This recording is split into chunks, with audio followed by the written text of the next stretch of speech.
Sir શું કહેશો આજે? આજ રોજ 30 જૂન થરા એપીએમસી નું ઇલેક્શન યોજવામાં આવ્યું છે.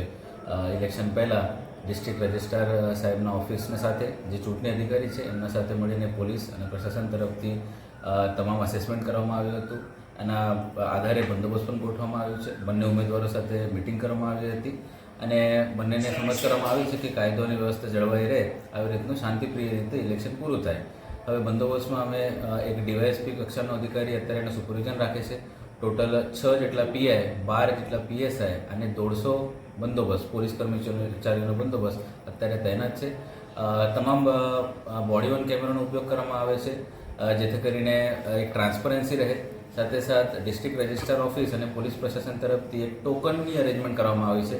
કારણ અહીંયા માર્કેટ યાર્ડના ઇલેક્શનમાં તમામ લોકો વોટર ન હતા, તો જે વોટર હોય એમને ટોકન આપવામાં આવે છે અને ટોકન આધારિત એમને પ્રવેશ આપવામાં આવે છે. અંદર અલગ અલગ 10 બૂથોની અરેન્જમેન્ટ કરવામાં આવી છે અને એક વ્યાપારીઓ માટે એક અલગથી બૂથની અરેન્જમેન્ટ કરવામાં આવી છે. સાથે સાથે અમારી એલસીબીની અને એસઓજીની પણ ટીમ કોઈ અસામાજિક તત્વો ચૂંટણીમાં એને કોઈ ધમાલ ના કરે એના ઉપર પણ વોચ રાખીને બેઠી છે અને અમારા તમામ ઉપર એસપી સાહેબનું માર્ગદર્શન અને સુપરવિઝન અત્યારે ચાલુ છે. Okay, thank you.